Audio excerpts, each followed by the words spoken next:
Selamat siang anak-anak. Siang. Masih semangat? Masih. Bagaimana tadi pembelajaran PPKN-nya seru? Seru. Hari ini siang ini kita akan lanjut belajar mengenai pembelajaran coding ya, tentang pembelajaran coding khususnya materi berpikir komputasional ya. Pembelajaran kita hari ini akan membawa kita memahami bagaimana coding itu dibangun ya, atau bagaimana cara berpikir dalam komputasional itu bisa mengantarkan kita dalam pemahaman coding dan kecerdasan artifisial. Oke, sebelumnya kita akan ice breaking dulu karena Bapak melihat masih meskipun tadi semangat tapi wajahnya lesu-lesu ya, masih ada perlu sedikit energi. Maka dari itu kita akan ice breaking dulu. Bapak mengajak anak-anak semua untuk bangkit berdiri.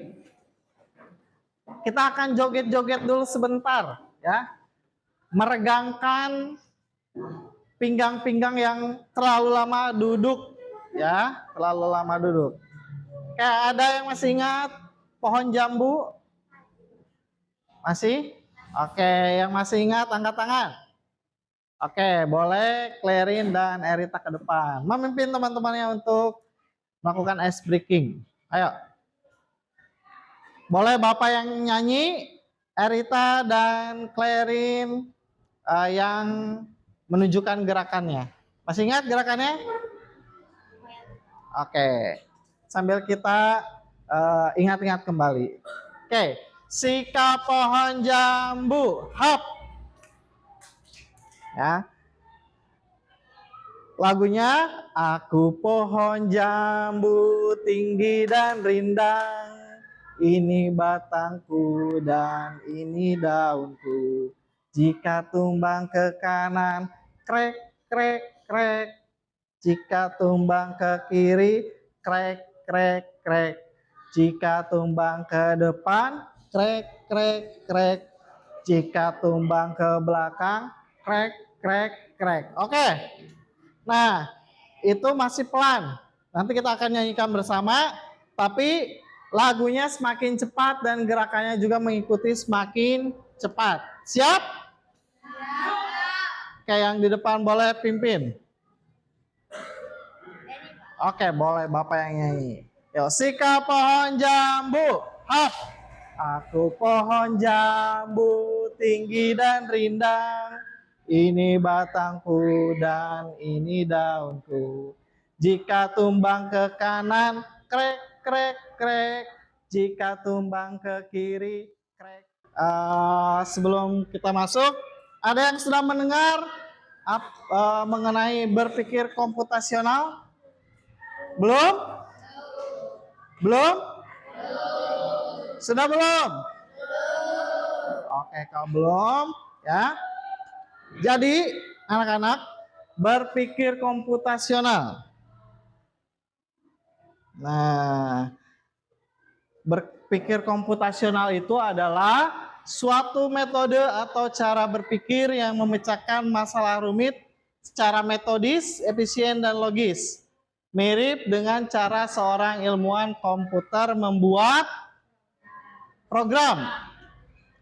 Nah, ini adalah keterampilan dasar yang berguna untuk semua orang, bukan hanya untuk programmer. Ya.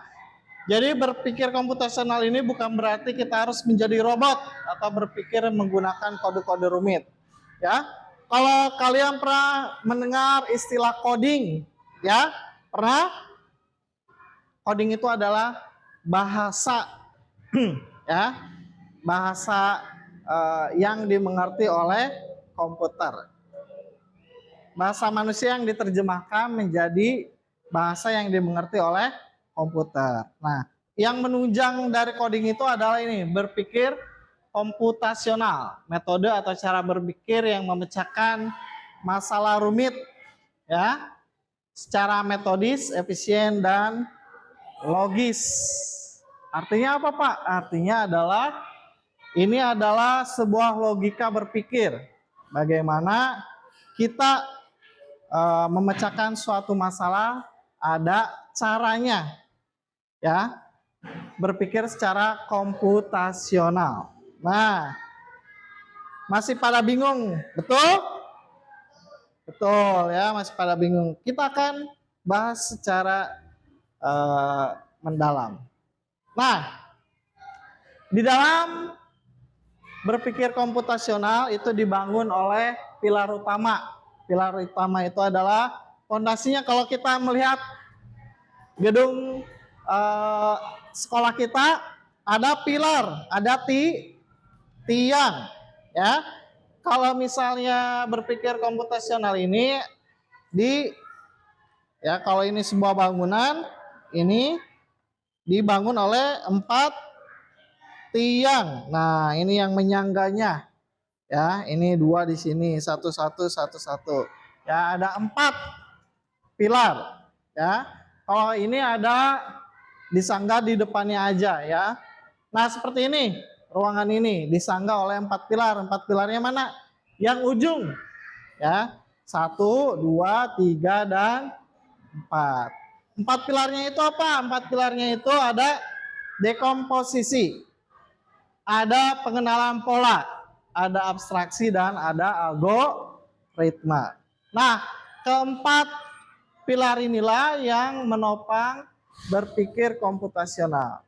Nah, Pak, apa sih itu dekomposisi, pengenalan pola, abstraksi, algoritma? Pusing, Pak. Saya belum pernah mendengarnya. Betul apa betul? Betul. Betul ya. Ini jarang sekali atau sama sekali tidak pernah didengar oleh anak-anak. Tetapi tanpa kita sadari ternyata semua ini pernah kita lakukan di dalam kehidupan sehari-hari.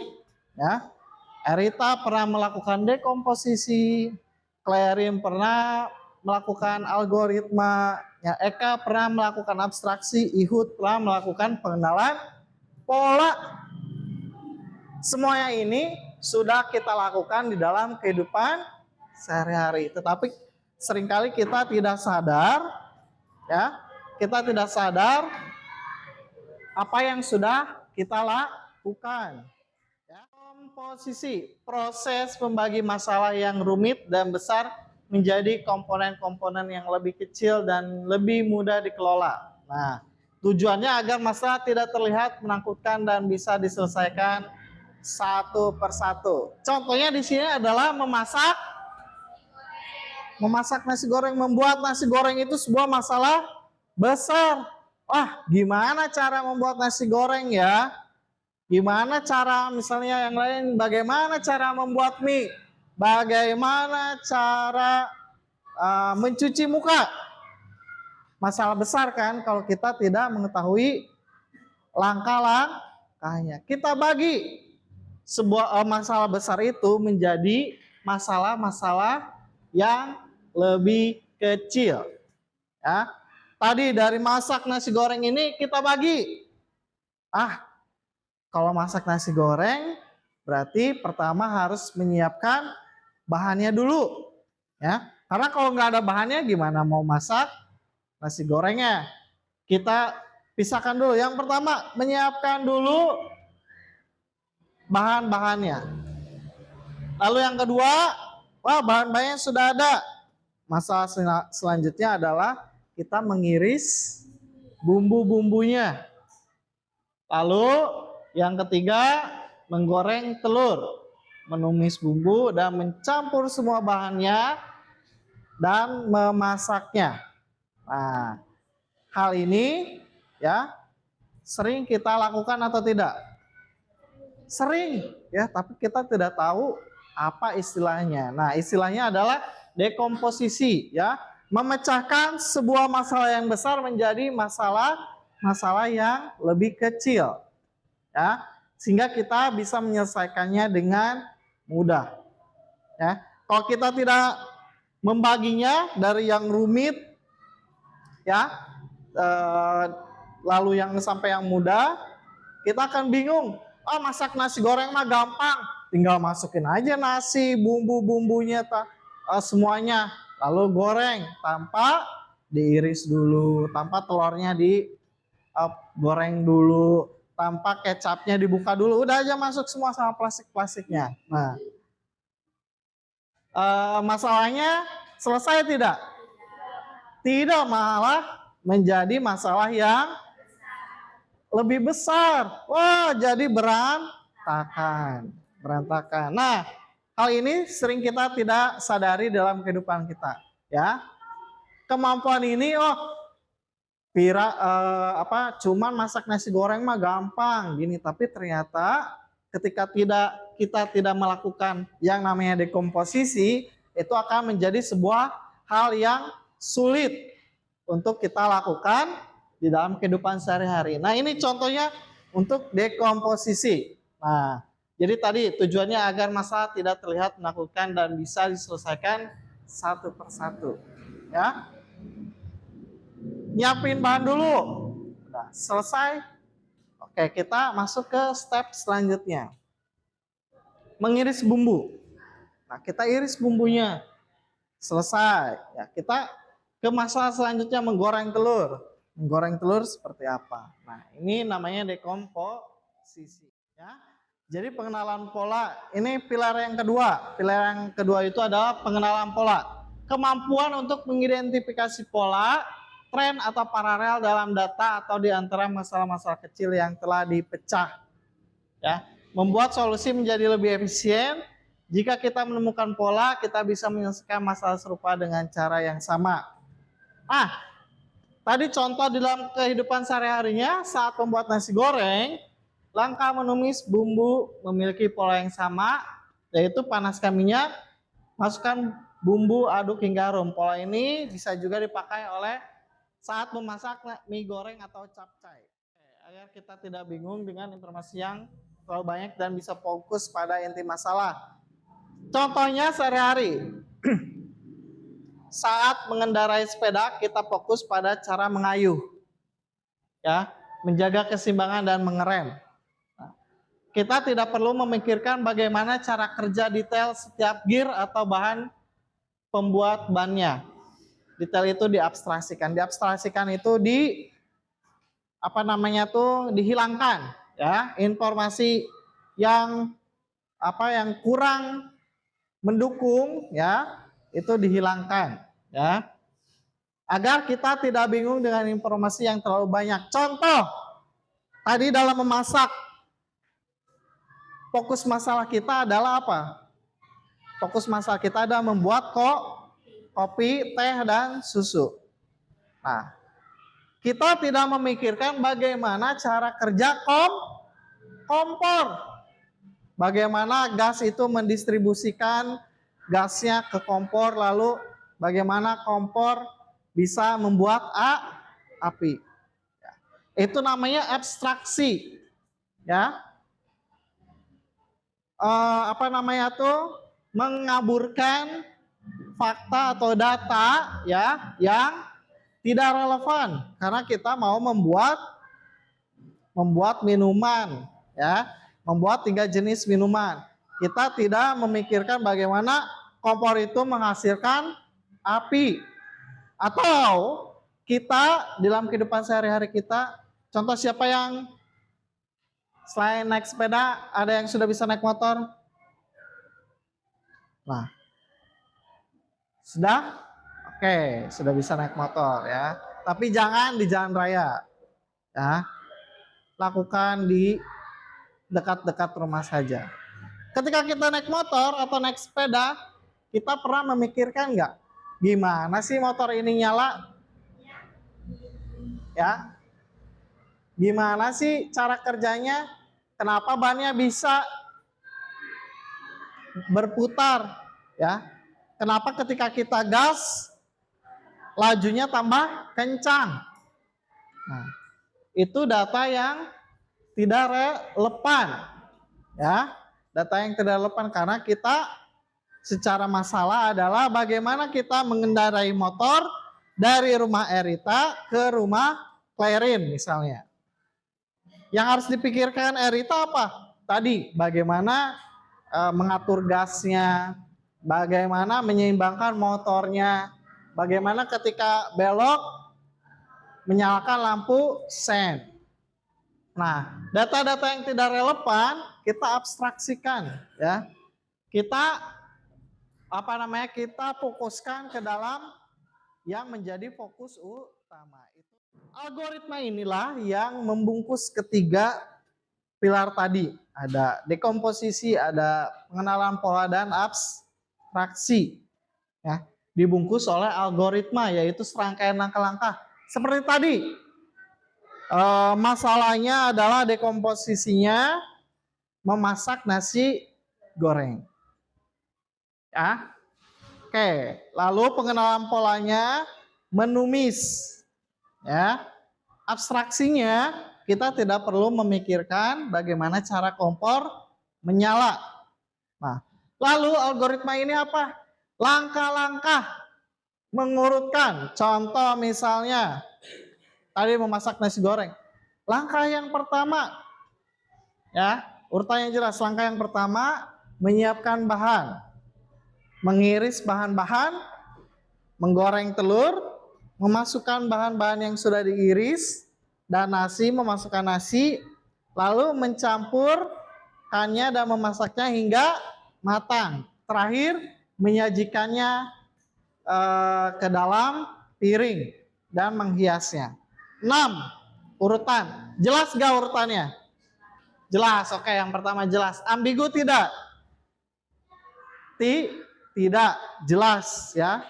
Lalu yang ketiga, berhenti nggak setelah masalah selesai? Berhenti. Sudah, ketika sudah dalam piring berarti sudah selesai. Nah, itu namanya algoritma. Nah, itu yang kegiatan 2 itu, kegiatan pertama itu ada kegiatan sarapan ya, makan. Ya, kalian mengurutkan. Nah, kalau di kegiatan pertama itu sudah ada urutannya dan kalian mengurutkan. Kalau di kegiatan kedua kalian membuat urutannya sendiri. Misalnya belajar, kegiatan rutinnya membaca buku, atau misalnya merapikan tempat tidur, atau kegiatannya kerja kelompok atau apapun kegiatan rutinnya, kalian buatkan urutannya, dibuat, lalu boleh dihias, ya, boleh dipercantik, ya, atau apapun. Setelah itu baru kerjakan kegiatan bagian C, direfleksi. Kegiatan ketiga, itu ada beberapa pertanyaan, nanti dijawab.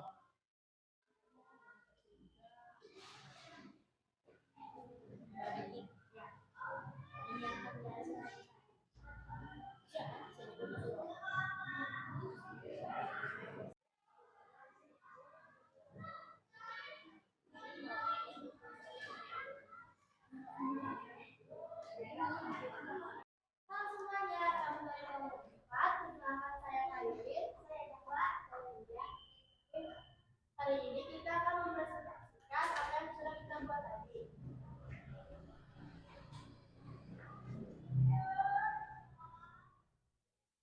Kegiatan 2, kami bertema berangkat sekolah.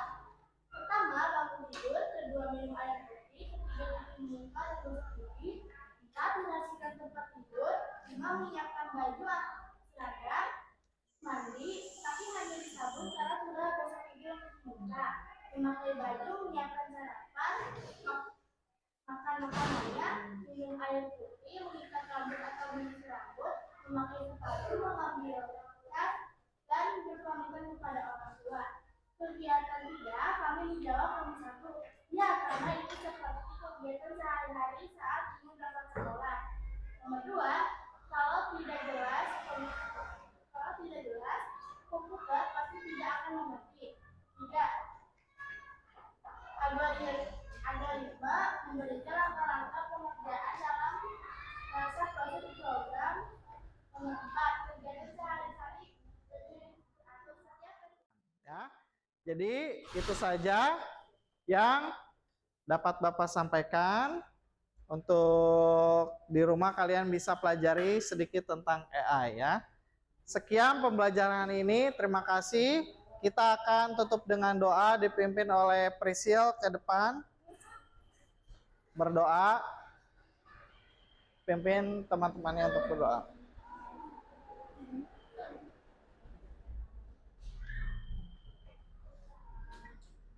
Teman-teman, sebelum belajar mari kita berdoa sesuai Pulang. Ya, pulang. teman-teman, sebelum pulang mari kita berdoa sesuai agama masing-masing. Berdoa dimulai.